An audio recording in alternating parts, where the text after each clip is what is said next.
Sayyam the Real Life and Shasan Subhat Group presents Anathi Muni, Anathi Sanathni Safar.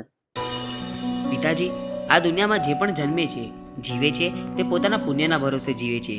કોઈ કોઈના વિના અટકતું નથી.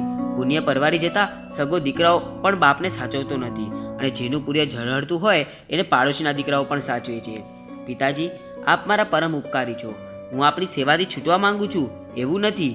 આપણે નિસહાય નોકરના ભરોસે છોડવા માંગુ છું એવું પણ નથી. જો આપ મારી સાથે સંયમ સ્વીકારતા હો તો હું આપને ફૂલની જેમ સાચવીશ. થોડી પણ તકલીફ નહીં પડવા દઉં. બેટા, તને ખબર જ છે કે હું દીક્ષા લેવાનો નથી, એટલે તું આ દીક્ષાનું બહાનું કાઢી છટકવા માંગે છે. નહીં પિતાજી, હું તો આપને સત્યના પંથે ચલાવવા માંગુ છું.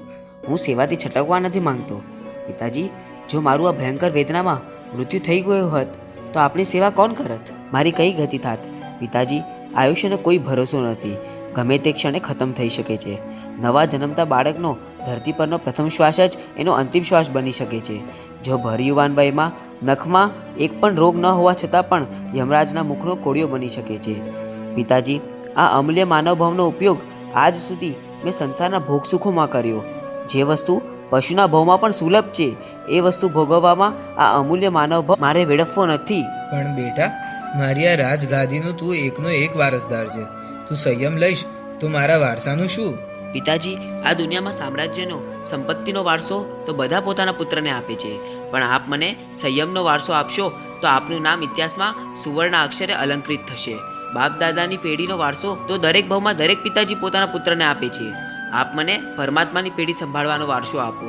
પિતાજી, જો દીકરો સંસારમાં રહે, લગ્ન બાદ એનો પણ દીકરો થાય, એ પણ મોટો થાય, એના પણ લગ્ન થાય, એને ત્યાં પણ દીકરો થાય, આ આખી પાપની પરંપરામાં આપ નિમિત્ત બનશો. આના બદલે જો મને સંયમ આપશો તો આખી ધર્મની પરંપરા ઊભી કરવામાં પણ આપ જ નિમિત્ત બની શકો છો. પિતાજી, હું આપને આવી અનર્થની પરંપરામાં નિમિત્ત નહીં બનવા દઉં. આપે મને લાડખોરથી ઉછર્યો છે, તો આપનું ઋણ ચૂકવવું એ મારું પરમ કર્તવ્ય છે. સંસારમાં રહી હું આખી જિંદગી આપને ફૂલની જેમ સાચવું, ચામડીના જૂતા બનાવીને પહેરાવું, તો પણ આપના ઉપકારોમાંથી ઋણમુક્ત ન થઈ શકું.